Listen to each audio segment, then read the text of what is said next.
भारत में एक ऐसी नदी है जिसे सुनहरी धारा भी कहते हैं। नाम है सोन नदी।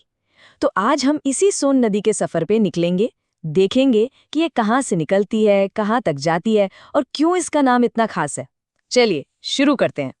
तो कहानी की शुरुआत होती है एक बहुत ही अनोखी जगह से, अमरकंटक की पहाड़ियों से। अब ये जगह इतनी खास क्यों है? क्योंकि यहाँ प्रकृति का एक ऐसा करिश्मा देखने को मिलता है जो हैरान कर देता है। सोचिए, एक ही जगह से दो बड़ी नदियां निकलती हैं, पर दोनों के रास्ते एक दूसरे से बिल्कुल जुदा हैं। और यही है वो करिश्मा। देखिए, एक तरफ है नर्मदा नदी जो अमरकंटक से निकलकर पश्चिम की तरफ बह जाती है, और दूसरी तरफ है हमारी सोन नदी जो ठीक उसी जगह से निकलकर पूरब की ओर अपना सफर तय करती है। मतलब एक ही जगह से जन्म, लेकिन मंजिलें एकदम अलग। है ना कमाल की बात? तो अमरकंटक से पूरब की ओर निकलकर सोन नदी एक बहुत लंबे और बहुत ही महत्वपूर्ण सफर पर निकल पड़ती है। एक ऐसा सफर जो भारत के बिल्कुल बीचों बीच से होकर गुजरता है। और ये सफर कोई छोटा मोटा सफर नहीं है। सोन नदी पूरे 784 किलोमीटर का फासला तय करती है। अंदाजा लगाइए कितनी लंबी दूरी है ये। यही वजह है कि ये मध्य भारत की सबसे खास नदियों में से एक गिनी जाती है। अपने इस लंबे रास्ते में सोन नदी 4 राज्यों से होकर गुजरती है।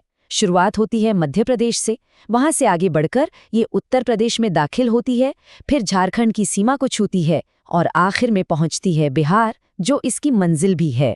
तो 4 राज्यों का ये लंबा सफर तय करने के बाद सोन नदी अपनी आखिरी मंजिल पर पहुंचती है, और यहाँ वो एक और भी विशाल नदी में मिल जाती है।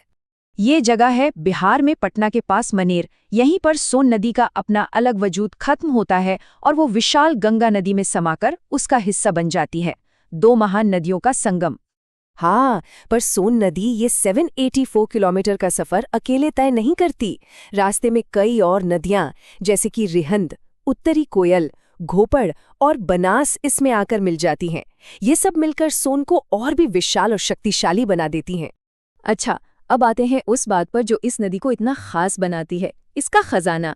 और ये सिर्फ पानी नहीं है, ये नदी अपने साथ लाती है विकास और समृद्धि। सोन नदी की सबसे बड़ी पहचान क्या है पता है? इसकी लाल पीली रेत। जी हाँ, ये कोई मामूली रेत नहीं है। ये एक अनोखा और बहुत ही कीमती खजाना है। इसकी अहमियत का अंदाजा इसी बात से लगा सकते हैं कि कंस्ट्रक्शन के लिए, मतलब इमारतें बनाने के लिए, इसकी रेत को पूरे देश में सबसे बेहतरीन माना जाता है। सिर्फ रेत ही नहीं, इस नदी के पानी की ताकत का भी भरपूर इस्तेमाल हुआ है। जैसे मध्य प्रदेश में बाणसागर डैम है जो बिजली भी बनाता है और सिंचाई भी करता है। और फिर बिहार का इंद्रपुरी बैराज, वो तो खेतीबाड़ी के लिए जैसे एक वरदान है। इसकी नहरें लाखों किसानों के खेतों तक पानी पहुंचाती हैं। एक सवाल मन में आता है कि इस नदी का नाम सोन क्यों है? मतलब सोना? इसके नाम के पीछे भी एक बड़ा ही मजेदार राज छिपा है। चलिए पता लगाते हैं। देखिए, इसके नाम को लेकर ना 2 थ्योरीज चलती हैं। पहली, जो एक पुरानी मान्यता है, वो ये कहती है कि इसकी रेत में सच में सोने के छोटे छोटे कण मिलते थे।